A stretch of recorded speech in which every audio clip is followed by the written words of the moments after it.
Let me introduce our hosts, Laura and Xavier. Hello, everyone. This is Laura here. And this is Xavier. And I did a very crappy clap. But it's okay. And we're back again. Sorry for the loopy schedule thing. We've got to get things changed up as life does for people. Well, let's see. Our daughter is now out of school, which always throws a wrench in schedules. Oh, yes. Yes. Plus, she didn't start summer camp until this week. So it was like I had 2 weeks of just me and her and trying to keep her busy. And anybody with kids knows that's crazy. Exactly. If you're expecting kids, expect some of these problems in there. You'll have like a week planned and it'll just get rocked for some strange thing. Has nothing to do with the weather. Well, I think the saying expect the unexpected works really well when it comes to kids, because I don't care how many books there are out there telling you how to do parenting. There is always going to be something thrown your way that you're like, what the fuck? Yeah. This comes with no instruction manual. There is no IKEA we'll call it manual to carry around. Yeah, not exactly. How to do this. I mean, they have books out there that are supposed to help you. But of course, every child is different. So this might not actually apply to your kid or whatever kind of crap.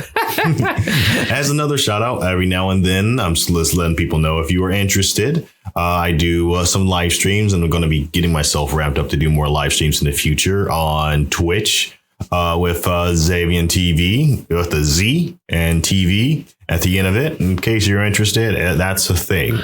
I do not have a schedule, and I don't plan to have one anytime soon. He's still playing around with it. Exactly. But let's get down to the topic we wanted to get to. MIB. Yep. International. Yes, international. Which is 4, I guess. Yes, right? I've seen them all. Yeah, I remember one. Like the first one. 2 and 3. I don't remember much of them. Okay. In my opinion, I'll give my quick review on it. On 2, it's okay. Yeah, we have the MIB universe. Yeah, and 3, it tried to do something, and it's not a horrible movie, but it's not a good movie. And just in case you don't know what MIB is, it's Men in Black. Or now with international, or women, trying to be more expansive. They do knock on that door. They did that quite a lot in this movie. I think they kind of trying to be very PC. I think before the first 3 films, I don't think they really addressed it or said anything about it. Well, it wasn't a thing that during those times, though. It's definitely a thing now in our society. Yes, being more PC. Oh my goodness. Okay, so let's. I'm trying to think what's the best angle to kind of attack this movie, because it's interesting in a way. This is not a bad movie. I really like it. Okay, well, first I think let's we'll put it out there. You really do not need to have seen any of the others in order to see this. It's kind of a standalone. This can be your new MIB. MIB1. This can be your new IMB. I mean, they make some references to previous characters. Very few. Yeah, references. They surprisingly very few. Yeah, they really didn't hit on it much, which is crazy. So there we go. This is a standalone pretty much. I think what they're probably trying to do is set up a new franchise. It's kind of the thing right now in Hollywood too, where you take something that has already been and revamp it and create it for the new generation. Exactly. But I think I do like that they did the international part of it though. Yeah. London. What does the rest of the world does with I feel like this is like a 007 with aliens. Actually, yeah, very much a mix of that. But then again, where they were at, London and whatnot. So you got Chris Hemsworth. He's playing the I guess almost a Will Smith equivalent, but I like where he goes with it. If I had to choose between Chris Hemsworth and Will Smith, I like Chris. I think it would be hilarious to see the two together, actually. But yes. But they have different dynamics, even their comedic style is completely different. And it's so funny because Chris Hemsworth, he's never going to be able to live down that he's Thor. Yes, it's Thor in a suit. But and I mean, I guess he always has worn a suit. But you mean like a black tie suit? Yes, exactly.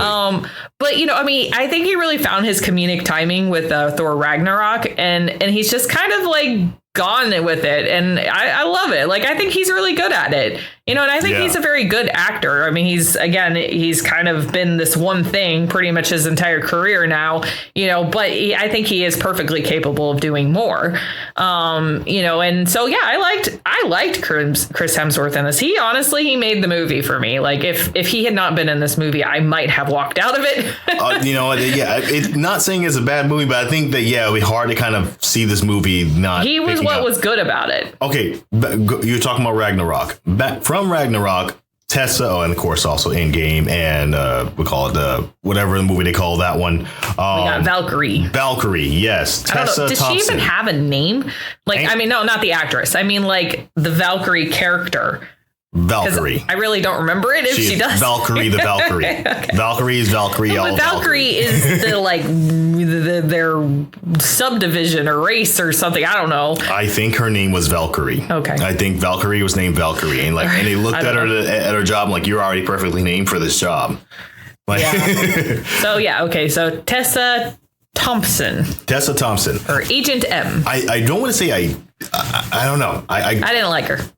I don't want to say I don't like her. I didn't like her in this movie. You can say that. You know, I mean, like, I didn't mind her in the, in the Thor and all that stuff. But, you know, she didn't really have enough, like, by herself screen time. And we got a lot of by herself kind of screen time in this movie. And I wasn't sure if she was, like, going, like, towards the comedic route or the serious. I don't know if she knew what she was doing. Yeah, it didn't feel like she was going all in one direction. She sounded like someone who was reading lines. Yeah. And, you know, that's not acting. That's reading lines. It did seem like there was a lot. Reading lines is for, like, when you first get introduced to the script. Then you're reading lines. Then you have to learn how to actually, like, become that character and be more than just the lines. And she never really became a character. Okay, here's my weird-ish complaint, kind of weird thing. Now, you mentioned, like, the 007 kind of reference thing. There's a couple of those scenes where you can definitely... If you've seen 007, you definitely understand the feel. And I think her role of playing on that was very awkward. There's times where she's flirting, and then there's times where she's, like, you know, making fun of. And then there's this kind of weird, you're not sure if they're having a friendship or just a future romantic situation. Yeah, it's like it was hard to tell whether she was supposed to be the leading female character and strong and female power, or if she was just his love interest. Yes. Just, you know, because it came across really odd. Yeah, and I would appreciate if this went and stuck with, like, you know, we're partners, we're the friend route, and just kind of. You don't have to throw. I mean, you don't have to throw it. Yeah, a man and a woman can be friends, and they can be partners without having to sexually be attracted to each other. And other movies have done that, you know, flawlessly, like many cop movies or whatever. You don't have to fall in love with your partner, which I don't know. Isn't that like X-Files? I don't know if they ever fell in love. I never really watched it. But those two were always, like, known as the partners and stuff like that. But a lot of them, I don't know. A lot of them do that whole, like, we got to throw the love interest into there because, you know, man and woman. It's like contractually obligated or something like that. Or is this like they did do a lot of movie tropes that I can find? Like, I think a lot of people could find annoying. Like, there's some cliches. You get your cliche cute tiny character in there. That wasn't there in many of the other films, I think. But yeah. No, they had them. Are you kidding? Do you remember the dog from the Oh, yes. And then they kind of put the dog into this one too, so I thought that was kind of funny. I don't even remember that dog's name, but I remember like you know, when they get up to him and the dog was the, like, alien or something, and so the very first weird we call it they've kind of always done that where they've put, like, these cutesy odd characters into there. But I liked seeing the you know, like, it's always been surprising to me where, you know, they wreck an entire town, you know, and, like, how do you hide something like that? So I liked seeing the way that they hit it with their technology and stuff like that. It was like, oh, that's kind of cool, you know, like this barrier thing or whatever. The aliens design, I just want to throw it out there. I think they did a really great job. This felt like definitely an eye MB movie. I keep thinking, MIB. I keep thinking, I guess, like, you know, from looking up movies, there's IMBD there in front of me. So if you, in case you wonder what a confusion is. Just call it Men in Black then. Men in Black. We'll just go with the Men in Black and women too. And but the art design and alien work and stuff like that was really great. Okay, something else I want to throw in there. This movie didn't really have a villain. It's one of those. It doesn't have like a specific villain, but yeah, it had the diversion villain, I think is what I would call them. Yeah, because they were villains to be villains to direct our attention they came off towards as the them, villain, but they maybe weren't. Yeah, they never fully explored the fact that maybe weren't. You know, I kind of wish that they had. Yeah, there's a lot. There was a lot of drop off there, but I got to talk about them because I am a fan of them, and I saw some things that. Yeah, I mean, you've been following them for years. And that's before they were a big thing. So in the movie, you're going to see these two characters. They look exactly alike. They are twins. And that's actually part of their name outside of this movie, the Les Twins. Not lesbian twins. That's Les. I think twins. It's Les Twins. No, it's LES. Well, yeah, but it's French. Oh. LES is Les, which is the My twins. caring has stopped. They're from France. And yeah, Les Twins, they're making a play on it because Les is the in French. Oh, okay. Anyway, so they're the twins. The Les Twins. the twins. The twins. Anyway, I follow these guys. They are really big into hip hop and dancing. I know, and they had to put that in there. I felt like that whole scene, like, while it was really cool to watch and everything and see them do their thing, I felt like it was only put in there to let them do their thing. Well, I think they put a lot more than just that scene in there. The dancing scene, okay, I've seen them do a lot better. Well, no, I mean, like, that whole dancing scene felt like stupid. Like, I liked the other times where they were like, when they were moving things and using their powers and you could tell they were doing dance like movements at that point. Yeah, I liked when they did that because there was a purpose to their dancing, a rhyme to the reason. And their style. Yeah. But when they just put these two aliens who are bad, who are looking to kill somebody. And it would have been easy to just kind of play that off. They're in the middle of a club and all of a sudden the dancing starts happening and it's like, this is really weird. Also, dancing in the middle of a hallway too. I thought that was kind of funny. This wasn't like this for a club scene. It was a very tiny club. Well, I mean, most things in Europe are, thin and long kind of thing because they cities, especially London, because you got only so much room. Actually, what I think would like to see is if someone goes there, challenge them with like a dance move. They look at each other confused and like, okay, we'll do that. Yeah, that's all they needed. That would have probably made a lot more sense than the whole these people are dancing weird. We're going to start dancing weird. Like, no, this is stupid. I know why they're doing this, but it just made no sense. It threw it in. Honestly, their characters were also like that. They had nothing to do with the whole real storyline. Okay. Well, do you remember the scene when they weren't even characters when they first introduced these characters to the twins? Yeah. Okay. That scene I think was also, inspired or either talked to. I think they had some involvement from their previous videos, from their dance videos. They have some scenes that are similar like that, but there's a lot of aggressive movement from the alien as part of their dancing.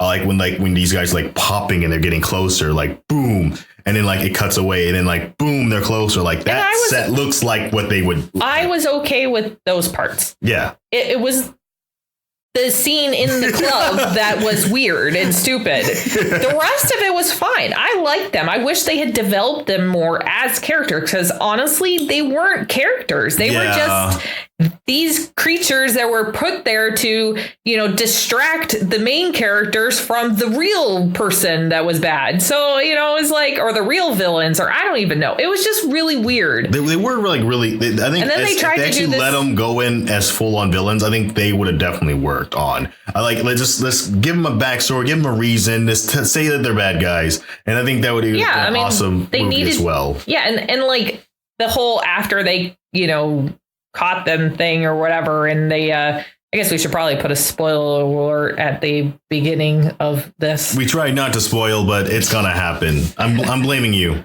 It's all Laura's fault. It's all my fault. But, either way, it's just, at this point, we haven't really given away anything huge. But, I still, it was an enjoyable movie. Yeah, I don't know. Oh, yeah. Well, I want to add on there because, as I said, fan of Late Twins, I do like what they did with their character. If you watched any of their materials or if you're interested into dancing hip hop, there are a lot of scenes in there where I do feel like they added their touch to it. So, which also makes me think maybe some of the other actors also has to play with their scenes too. Chris Hemsworth, when he did that one scene where he's in a bar and he's and he's gambling or something like that, and they're trying to find out if he's an MIB agent. I think that he was probably heavily involved with that scene, and which leads me to a question. And I hate to say this, but what did Tessa do with those scenes? Maybe they left her to it too, and I don't. There we go. Exactly. That's what you get when you don't direct your actors or actresses. Yeah, there are some people who it's the Late Twins, they know what they're good at, and so they did that. This is a theory. I don't know. The director could have been like, I know exactly what you guys want. Well, and they were working with a pretty, high caliber. You got Liam Neeson. You don't need to tell him how to act. He knows how to act. He knows his role. Emma Thompson, another one. I've seen Rebecca Ferguson in some stuff, but I'm not entirely sure what I've seen her in. So that was the Riza. The one with the multiple arms. I've seen her in stuff as an actress, but I wouldn't be able to tell you what I've seen her in at this point, but yeah. So, they were working with people who, at least in their top repertoire, the most characters that had screen time, that knew what they were doing. But, I think she needed some direction. And if they did give her direction, then man, I'm sorry. Let's talk about Pawnee. Oh, okay. Which is also was the cab guy, and I'm just going to leave this cab guy. And our friend that we went with, I actually pointed out because we were wasn't quite sure, but yes, he does voice Pawnee as one of those tiny characters. I kind of think of that character as Olaf from Frozen, which it feels like if you removed Olaf, you still would have a movie. Yeah, it wouldn't change a thing. They just added, she needed somebody to interact with, so she needs Pawnee. If there's another movie, there's a sequel, Pawnee needs to have a bigger role to keep that to help her out. But she left him. I don't know. That whole end scene was really weird too. Yeah, there were just a lot of strange choices, and I'm not entirely sure. Some of the story parts, again, the Late Twins, I liked them in it, but honestly, you could have taken them out of this and it wouldn't have really changed the story any. Yeah. Why you wouldn't take them out of the movie? I like them. Well, no, I know, but that's not their fault. Yeah. That's the writing or the story or the project. Or actually, the directing. I know what you're getting at too. I think when it comes I like them in it. I'm just saying, you could have literally taken them out of there and it wouldn't have changed the story, because all they were is this force that came and messed things up every now and again. Yeah. But they had no other purpose other than that. They made the story go along. They were that. They kind of just pushed the story along. Okay, past that. No, I feel like they didn't push the story along. They disrupted the story a little bit in order to make it longer. Okay. That's it. They delayed the story. Yes. Okay. That's what I feel like they did. On the writing note, there was a couple things I nudged and hinted okay, that's that and this is this. Okay, so there's a portion of the movie where there's this big reveal and to find out who's the real bad guy or something like that happens. Yeah, which pretty much everybody knew. Exactly. And then I point out when did that happen? When did that switch happen? And it wasn't it was an obvious tell. Yeah, that was another thing that this movie did weird, was the timeline part of it. I don't even understand the timeline part of it. Yeah. There's also the scene where for some reason you're Chris Hemsworth, that one scene where they're in the bar. Yeah, how did that when actually is that? Play? Exactly. Obviously, it's after, the whole Paris scene, but, it's but it weird. felt like it was some time ago. Yeah. But between that. So it wasn't it was something that just happened. And then I pointed out that there was a character in there which had like tentacle arms, which that became RZA, which I'm not sure. I think I'm pretty sure that's supposed to be RZA. I'm pretty sure that tentacle arm person. Even if it is, even if you're right, they didn't make that very clear. Yeah. Yeah. It's kind of a stretch of like, why even have that scene in there? Why was that there in the first place? Or was it just a random fight scene just to show off his abilities? You don't know. So there's a lot of weird, awkward choices with some of these scenes that don't seem to fully connect to each other. But we're supposed to imagine and theorize half-heartedly of how these all work together. So it's still, I think in the end, like, you know, it came together. It worked because there's a lot of other movies that try the same thing and have failed at it, horribly failed at it. And this one, it definitely worked. But there are some questionable decisions they made. Some very questionable decisions. Okay, going into the London part of the MIB area, what do you think? How do they create like all the agents? How did that feel? I think like they fleshed them out more, the MIB as actual characters versus just background. Like before, it was just, you know, Will Smith and the other guy. I don't want to say other guy. I will pull up the name. Okay, he is now other guy. We're just gonna leave it at that. Tommy Lee Jones. Tommy Lee Jones. Okay, there we go. Thank you, Tommy Lee Jones. But that's what the MIB. That was MIB. And there was just all these background characters in suits and had nothing. Yep. I do feel like this time there was some characters. You know, you had some small talk. You had Agent C, Vitamin C. Agent O too from the New York. Well, actually, like all the background people, like when they had to go out and like go hunt them and find them out, there was some when they had the ship that dropped and they was having that small talk conversation, or even the scene when Agent M becomes a thing. Like there's a little bit of conversation. You just gonna feel how the average agent acts amongst each other. I think they did a good job kind of fleshing out MIB as a whole in this movie. I feel like it was like that. Okay. I don't know the name of the movie. No, not the Kings. It was another goofy, the one where all the heads blew at the end. Oh yeah, Kingsman. I think it's Kingsman? I think it's Kingsman. It kind of reminded me of the way that they showed their world, like their 007 like. Could you imagine if like, you know, MIB meets Kingsman? That'd be a strange cameo. Yeah. Either way, so yeah. All right. There we go. All right. So I'll say with this was not a bad one. Someone invites you to go see this movie. I say don't turn it down. You're gonna enjoy it. It's definitely. I don't know if it's worth the like money at a movie theater because good gracious. I mean, we got like what? We got 2 ice cream bars and 3 drinks and something else in there, and it was like $30. It was like, holy crap. Okay, that's the review of the food. That's I know, but like that's not even the ticket to get into there. Like that's insane.